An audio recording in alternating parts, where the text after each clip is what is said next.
नमस्कार दोस्तों, जय माता दी। दोस्तों, मैं हेमलता उपाध्याय आप सभी का अपने चैनल पर बहुत बहुत स्वागत करती हूँ। दोस्तों, आज माघ गुप्त नवरात्रि का तीसरा दिन है और तीसरे दिन माँ त्रिपुर सुंदरी की पूजा का विधान है। माँ त्रिपुर सुंदरी की पूजा के अलावा आज माँ भगवती के तीसरे स्वरूप माँ चंद्रघंटा का भी पूजा की जाती है। तो आज के इस वीडियो में आप सुनेंगे महाविद्या माँ त्रिपुर सुंदरी की संपूर्ण कथा। साथ ही दोस्तों, वीडियो के लास्ट में हम आपको सुनाएंगे श्री दुर्गा कवच का पाठ। कथा सुनने के बाद कमेंट में जय माता दी जरूर लिखिएगा। वीडियो अच्छा लग जाता है तो वीडियो को लाइक करना मत भूलिएगा। तो चलिए दोस्तों, आज की कथा का प्रारंभ करते हैं। शास्त्रों में माँ त्रिपुर सुंदरी को माँ पार्वती का प्रतिनिधित्व करने वाली देवी बताया गया है, इसलिए माँ त्रिपुर सुंदरी को तांत्रिक पार्वती भी कहा जाता है। माँ त्रिपुर सुंदरी 16 वर्ष की कन्या के रूप में दिखाई देती है। शास्त्रों में वर्णन मिलता है कि माँ त्रिपुर सुंदरी अर्थात माँ शशि का रंग सुनहरा लाल होता है। माँ दुर्गा के समस्त रूपों में से एक रूप जगत प्रसिद्ध देवी त्रिपुर सुंदरी का है। माँ त्रिपुर सुंदरी तीनों लोकों में सबसे सुंदर और सभी कर्मों का बहुत ही जल्दी फल प्रदान करने वाली देवी होती है। माँ त्रिपुर सुंदरी 16 कलाओं से युक्त 16 वर्ष की कन्या की तरह हजारों सूर्य का तेज अपने अंदर समाहित किए हुए हैं। माँ की पूजा करने से मनुष्य को सभी प्रकार के ऐश्वर्य और भोग की प्राप्ति के साथ ही मृत्यु के पश्चात मोक्ष की भी प्राप्ति होती है। माँ शोषी को यौवन और आकर्षण की देवी माना जाता है। इनका पूजन करने से आकर्षण और सौंदर्य की प्राप्ति होती है। अगर किसी का दाम्पत्य जीवन में हमेशा कलह होता हो और अगर आपका कोई प्रिय आपसे नाराज हो गया हो, समाज में मान सम्मान पद प्राप्त करने के लिए या फिर किसी व्यक्ति को सम्मोहित करने के लिए माँ सूर्य की पूजा की जाती है। इनकी उपासना करने से भोग और मोक्ष की प्राप्ति होती है। माँ की 4 भुजाएं हैं। यह अपनी भुजाओं के पास अंकुश, धनुष और बाण धारण करती हैं। श्रद्धा पूर्वक माँ की पूजा करने से मनुष्य को सुख, शांति और समृद्धि के साथ ही मुक्ति भी मिलती है। अगर कोई व्यक्ति सच्चे मन से माँ त्रिपुर सुंदरी की पूजा करता है तो वह आसानी से अपने शरीर, मन और भावनाओं को नियंत्रित कर सकता है। माँ सूर्य की पूजा करने से पारिवारिक सुख और अनुकूल जीवन साथी भी प्राप्त होता है। इसलिए गुप्त नवरात्रि में मुख्य रूप से माँ सूर्य की पूजा करने से नियम से माँ की पूजा करने से सूर्यास्त से पहले स्नान करने के बाद सफ़ेद रंग के वस्त्र धारण करें। सफ़ेद ना हो तो हल्के रंग के वस्त्र धारण करके भी पूजा कर सकते हैं। अब एक लकड़ी की चौकी पर गंगा जल छिड़क के उसे शुद्ध कर लें। उत्तर दिशा की ओर मुंह करके बैठें। चौकी पर सफ़ेद या गुलाब रंग का वस्त्र बिछाकर माँ की तस्वीर की स्थापना करें। अगर आपके पास उसी माँ की माँ त्रिपुरा सुंदरी की तस्वीर या प्रतिमा नहीं है तो आप श्री यंत्र का भी स्थापना कर सकते हैं। इसके बाद माँ को कुमकुम लगाएं, उन्हें अक्षत, पुष्प, फल, फूल अर्पित करें। माँ सूर्य का दूध से बना प्रसाद या खीर चढ़ाना शुभ माना जाता है। यह सभी सामग्री अर्पित करने के बाद सच्चे मन से विधि विधान से मंत्रों का जप करके माँ की पूजा करना चाहिए। हाथ में पुष्प लेकर कथा पढ़नी चाहिए। कथा पढ़ने के बाद माँ सूर्य की आरती करना चाहिए। सफ़ेद रंग की मिठाई या खीर से माँ का भोग लगाना चाहिए। पूजा करने के बाद सबसे अंत में पूजा में हुई किसी भी गलती के लिए क्षमा अवश्य करना चाहिए। बाद में जो प्रसाद है उसे 9 साल से छोटी कन्याओं को प्रसाद के रूप में बांट देना चाहिए। गुप्त रूप से ही प्रसाद आपको बांटना है। यदि ऐसा करना संभव ना हो, छोटी कन्या आपको नहीं मिल रही हो, किसी एक कन्या को भी आप खिला सकते हैं। परिवार में यदि कोई कन्या छोटी है तो आप उन्हें यह प्रसाद दे सकते हैं। अगर ऐसा भी संभव ना हो तो आप इस प्रसाद को गौ माता को खिला सकते हैं। पौराणिक कथा के अनुसार जब भगवान शिव ने क्रोध के कारण कामदेव को अपना तीसरा नेत्र खोलकर भस्म कर दिया था, उस समय भगवान शिव के गणों ने उस भस्म को समेटकर उसे गीला करके एक सुंदर पुतला बनाया और भगवान शिव से कहा कि हे प्रभु, इस पुतले में प्राण प्रतिष्ठा कर दीजिए। जिसके बाद भगवान शिव ने उस पुतले में प्राण प्रतिष्ठा कर दी, लेकिन वह भस्म से उत्पन्न होने के कारण उसे जो पुरुष उत्पन्न हुआ उससे तमोगुण की अधिकता थी, जिसके बाद वह तीनों लोक में हाहाकार मचाने लगा। देवराज इंद्र के ही समान दूसरे स्वर्ग का निर्माण किया और फिर स्वर्गलोक पर भी आक्रमण कर दिया। जिसके बाद देवराज इंद्र देवर्षि नारद के पास गए। उपाय के रूप में नारद जी से ने कहा, आग शक्ति विधिवत रक्त और मांस से पूजा करने के लिए कहा। देवराज इंद्र ने ऐसा ही किया। जिसके बाद देवी शोषी का जन्म हुआ और फिर त्रिपुर सुंदरी अर्थात माँ शोषी ने उस असुर का वध करके देवताओं को स्वर्गलोक की वापस प्राप्ति कराई।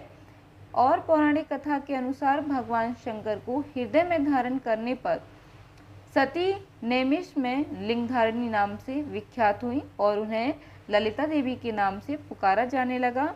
और एक कथा के अनुसार ललिता देवी का प्रादुर्भाव तब होता है जब भगवान द्वारा छोड़े गए चक्र से पाताल समाप्त होने लगा था। इस स्थिति में विचलित होकर ऋषि मुनि भी घबरा गए और संपूर्ण पृथ्वी धीरे धीरे जलमग्न होने लगी। तब सभी ऋषि माता ललिता देवी की उपासना करने लगे।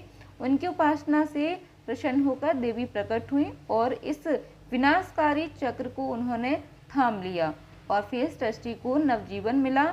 महाविद्या माँ त्रिपुरा सुंदरी शांत मुद्रा में लेटे हुए सदाशिव की नाभि से निर्गत कमल आसन पर विराजमान है और चार भुजाओं में देवी के पास अंकुश, धनुष और बाण है। तीनों नेत्रों से युक्त और मस्तक पर अर्धचंद्र को धारण करती हैं। मान्यता है कि माँ त्रिपुर सुंदरी की पूजा अर्चना करने से भक्तों की सभी मनोकामनाएं पूर्ण हो जाती हैं। दोस्तों, यह थी माँ त्रिपुरा सुंदरी की कथा। चलिए अब हम सुनेंगे श्री दुर्गा कवच।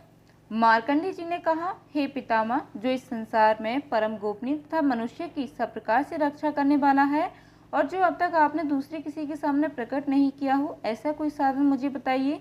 ब्राह्मण, ऐसा साधन तो देवी का कवच ही है जो गोपनीय से भी परम गोपनीय, पवित्र तथा संपूर्ण प्राणियों का उपकार करने वाला है। महामुनि से श्रवण करो। प्रथम नाम शैलपुत्री है, दूसरी मूर्ति का नाम ब्रह्मचारिणी, तीसरा स्वरूप चंद्रघंटा के नाम से प्रसिद्ध है, चौथी मूर्ति को कुष्मांडा कहते हैं, पांचवी दुर्गा का नाम स्कंद माता है, देवी के छठे रूप को कात्यायनी कहते हैं, सातवां कालरात्रि और आठवां स्वरूप महागौरी के नाम से प्रसिद्ध है, नवी दुर्गा का नाम सिद्धिदात्री है। ये सब नाम सर्वज्ञ महात्मा वेद भगवान के द्वारा प्रतिपादित हुए हैं। जो मनुष्य अग्नि में जल रहा हो, रणभूमि में शत्रुओं से घिर गया हो, विषम संकट में फंस गया हो तथा इस प्रकार वैसे आतुर होकर जो भगवती दुर्गा की शरण में प्राप्त हुए हों, उनका कभी कोई अमंगल नहीं होता। युद्ध के समय संकट में पड़ने पर भी उनके ऊपर कोई विपत्ति नहीं दिखाई देती। उन्हें शोक, दुख और भय की प्राप्ति नहीं होती। जिन्होंने भक्ति पूर्वक देवी का स्मरण किया है, उनका निश्चय ही अभय होता है। देवीश्वरी, जो तुम्हारा चिंतन करते हैं, उनकी तुम निसंदेह रक्षा करती हो।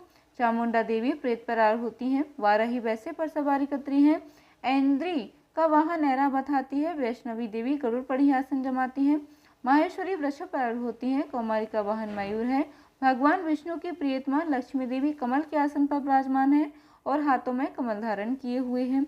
वृषभ पर आरूढ़ ईश्वरी देवी ने श्वेत रूप धारण कर रखा है। रामी देवी हंस पर बैठी हुई हैं और सब प्रकार के आभूषणों से विभूषित हैं।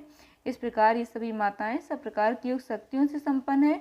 इनके सिवा और भी बहुत सी देवियां हैं जो अनेक प्रकार के आभूषणों से शोभा से युक्त तथा नाना प्रकार के रत्नों से सुशोभित हैं। ये संपूर्ण देवियां क्रोध में भरी हुई हैं और भक्तों की रक्षा के लिए रथ पर बैठी दिखाई देती है। ये शंख, चक्र, गदा, शक्ति, हल और मूषल, कीटक और तोमर, परशु तथा पाशकुंत और त्रिशूल एवं उत्तम सारंग, धनु आदि अस्त्र शस्त्र अपने हाथों में धारण करती हैं। दैत्यों के शरीर का नाश करना, भक्तों को अभयदान देना और देवताओं का कल्याण करना, यही उनके सच धारण का उद्देश्य है।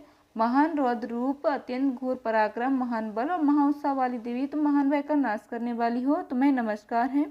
तुम्हारी ओर देखना भी कठिन है। शत्रुओं का भय बढ़ाने वाली जगदम्बिके मेरी रक्षा करो। पूर्व दिशा में इंद्री मेरी रक्षा करें, अग्निकोण में अग्नि शक्ति, दक्षिण दिशा में वाराही, नेत्र त्रिकोण में खड़गदानी मेरी रक्षा करें, पश्चिम दिशा में वारुणी और वामे कोण में नर पर सवारी करने वाली देवी मेरी रक्षा करें, उत्तर दिशा में कौमारी और ईशान कोण में शूलधारिणी देवी रक्षा करें। ब्रह्माणी, तुम ऊपर की ओर से मेरी रक्षा करो। वैष्णवी देवी, तुम नीचे की ओर से मेरी रक्षा करो। इसी प्रकार सबको अपना वाहन बनाने वाली चामुंडा देवी दसों दिशाओं में मेरी रक्षा करें। जया आगे से और विजय पीछे की ओर से मेरी रक्षा करें। वाम भाग में अजिता और दक्षिणा भाग में अपराजिता रक्षा करें। उद्गोतनी शिखा की रक्षा करें और माँ मेरे मस्तक पर विराजमान होकर रक्षा करें। ललाट में मालाधारी रक्षा करें और अश्विनी देवी मेरी भौं का संरक्षण करें। बाहों के मध्य भाग में त्रिनेत्रा और नथनों की हमगठा देवी रक्षा करें। ललिता ललाट में मालाधारी रक्षा करें और यशोनी देवी मेरी भौं का संरक्षण करें। भौं के मध्य भाग में त्रिनेत्रा और नथनों की अमृता देवी रक्षा करें। नासिका में सुगंधा, ऊपर की ओट में चर्चिका देवी रक्षा करें। नीचे की ओट में अमृतकला तथा जिह्वा में सरस्वती देवी रक्षा करें। कौमारी दांतों की ओर चंडिका कंठ प्रदेश की रक्षा करें। चित्रघंटा गले की घाटी की ओर महामाया तालु में रहकर रक्षा करें। कामाक्षी थोड़ी की ओर सर्वमंगला मेरी वाणी की रक्षा करें। भद्रकाली ग्रीवा में उदवधारी पृष्ठवंश में रहकर रक्षा करें। कंठ के बाहरी भाग में नीलग्रीवा और कंठ की नली में नलकूबरी रक्षा करें। दोनों कंधों में खड़गनी और मेरी दोनों भुजाओं में मझधारी रक्षा करें। दोनों हाथों में दंडनी और अंगुलियों में अंबिका रक्षा करें। सुरेश्वरी नखों की रक्षा करें। कुलेश्वरी कुची में रहकर रक्षा करें। महादेवी दोनों स्तनों की और शोक विनाशिनी देवी मन की रक्षा करें। ललिता देवी हृदय में और शूलधारणी देवी भी उदर में रहकर रक्षा करें। नाभि में कामनी और गहवा की गुहेश्वरी रक्षा करें। पूतना और कामिका लिंग की और महेश्वारिणी गुदा की रक्षा करें। भगवती कड़ी भाग में और विंध्यवासिनी घुटनों की रक्षा करें। संपूर्ण कामनाओं को देने वाली महाबला देवी दोनों पिल्लियों में रक्षा करें। नारसिंगी दोनों घुटियों की और तेजस्वी देवी दोनों चरणों के पृष्ठभाग की रक्षा करें। श्री देवी पैरों की अंगुलियों में और तलवासिनी पैरों की तलुओं में रहकर रक्षा करें। अपनी दाढ़ों के कारण भयंकर दिखाई देने वाली दष्ट कराली देवी नखों की दरुकेशनी देवी केशों की रक्षा करें। रोमावलियों के छिद्रों में कुबेरी और त्वचा की बागेश्वरी देवी रक्षा करें। पार्वती देवी रक्त मज्जा मांस हड्डियों मेदा की रक्षा करें। आत्तों की कालरात्रि और पित्त की मुक्तेश्वरी रक्षा करें। मूलाधार आदि कमल कोशों में पज्ञवती देवी, कफ में चूड़ामणि देवी स्थित होकर रक्षा करें। नख के तेज की ज्वालामुखी की रक्षा करें, जिसका किसी भी अस्त्र भेदन नहीं हो सकता। भयवेगी देवी शरीर की समस्त संधियों में रहकर रक्षा करें। ब्रह्माणी आप मेरे वीर की रक्षा करें। छत्तीसवरी छाया की तथा धर्मधारिणी देवी मेरे अहंकार, मन और बुद्धि की रक्षा करें। हाथ में वज्र धारण करने वाली वज्रहस्ता देवी मेरे प्राण की रक्षा करें। मेरे प्राण, अपान, व्यान, उद्दान और समान वायु की रक्षा करें। कल्याण से शोभित होने वाली भगवती कल्याण शोभना मेरे प्राण की रक्षा करें। रस, रूप, गंध, शब्द और स्पर्श वृक्षों का अनुभव करते समय योगिनी देवी रक्षा करें तथा शत्रुगुण, रजोगुण और तमोगुण रक्षा सदा नारायणी देवी करें। वाराही आयु की रक्षा करें। वैष्णवी धर्म की रक्षा करें तथा चक्रणी देवी यश, कीर्ति, लक्ष्मी, धन तथा विद्या की रक्षा करें। इंद्राणी आप मेरे गोत्र की रक्षा करें। चंडिके तो मेरे पशुओं की रक्षा करो। महालक्ष्मी पुत्रों की रक्षा करें और भैरवी पत्नी की रक्षा करें। मेरे पथ की सुपता तथा मार्ग की क्षेमकरी रक्षा करें। राजा के दरबार में महालक्ष्मी रक्षा करें तथा सब ओर से व्याप्त रहने वाली विजया देवी संपूर्ण भयों से मेरी रक्षा करें। जो स्थान कवच में नहीं कहा गया देवी, जो स्थान कवच में नहीं कहा गया तीव्र रक्षा से रहित है, वह सब तुम्हारे द्वारा सुरक्षित हो, क्योंकि तुम विजयशाली और पापनाशनी हो। यदि अपने शरीर का भला चाहे तो मनुष्य बिना कवच के पग भी न जाए। कवच का पाठ करके ही यात्रा करे। कवच के द्वारा सब ओर से सुरक्षित से जहाँ जहाँ भी जाता है वहाँ से धन लाभ होता है तथा संपूर्ण कामनाओं की सिद्धि करने वाली विजय की प्राप्ति होती है। वह जिस अवश्य वस्तु का चिंतन करता है उसको निश्चय ही प्राप्त कर लेता है। वह पुरुष इस पति पर तुलना ऐश्वर्य का भागी होता है। कवच से सुरक्षित मनुष्य निर्भय हो जाता है। युद्ध के समय उसकी पराजय नहीं होती तथा वह तीनों लोगों में पूजनीय होता है। देवी का यह कवच देवताओं के लिए भी दुर्लभ है। जो प्रतिदिन नियम पूर्वक तीनों संध्या समय श्रद्धा के साथ इसका पाठ करता है उसे देवी कला प्राप्त होती है तथा वह तीनों लोकों में कहीं भी पराजित नहीं होता। इतना ही नहीं, वह अपनी मृत्यु से रहित 100 से भी अधिक वर्षों तक जीवित रहता है। मकड़ी, चेचक और कोण आदि स्वयं उसकी संपूर्ण व्याधियां नष्ट हो जाती हैं। कनेर, भाग, अफीम, धतूरे आदि का स्थावर विष, सांप और बिच्छू आदि से काटने से चढ़ा हुआ जंग विष तथा आइफन और तेल के संयोग से आदि से बनने वाला कृत्रिम, ये सभी प्रकार के विष दूर हो जाते हैं। उनका कोई असर नहीं होता। इस प्रति पर मारण, मोहन आदि जितने आविचारिक प्रयोग होते हैं तथा इस प्रकार के जितने मंत्र यंत्र होते हैं वे सब इस कवच को हृदय में धारण कर लेने पर उस मनुष्य को देखते ही नष्ट हो जाते हैं। यही नहीं, पृथ्वी पर विचरने वाले ग्राम देवता, आकाशचारी देव, विशेष जल के समझ से प्रकट होने वाले गणोपदेश मात्र सिद्ध होने वाले निम्न कोटि के देवता, अपने जन्म के साथ प्रकट होने वाले देवता, कुल देवता, माला डांकनी, सांकनी, अंतरिक्ष में विचरने वाली अत्यंत बलवती भयानक डांकनियां, ग्रह, भूत, पिशाच, गंधर्व, राक्षस, ब्रह्म, राक्षस, बेताल, कुष्मांड, भैरव आदि अनिष्कार देवता भी हृदय में कवच धारण किए रहने पर उस मनुष्य को देखते ही भाग जाते हैं। कवचधारी पुरुष को राज सम्मान वृद्धि प्राप्त होती है। यह कवच मनुष्य के तेज की वृद्धि करने वाला उत्तम है। कवच का पाठ करने वाला पुरुष अपनी कीर्ति से विभूषित भूतल पर की शाश्वत वृद्धि को प्राप्त होता है। जो पहले कवच का पाठ करके उसके बाद सबसे चंडिका का पाठ करता है, उसकी जब तक वन, पर्वत और कानों से यह प्रति टिकी रहती है तब तक यहाँ पुत्र पौधा आदि संतान परंपरा बनी रहती है। फिर देह का अंत होने पर वह पुरुष भगवती महामाया के प्रसाद से नित्य परम पद को प्राप्त होता है, जो देवताओं के लिए भी दुर्लभ है। वह सुंदर दिव्य रूप धारण करता, कल्याण में शिव के साथ आनंद का भागी होता है। बोलो दुर्गे मैया की जय। खेरापति मैया की जय।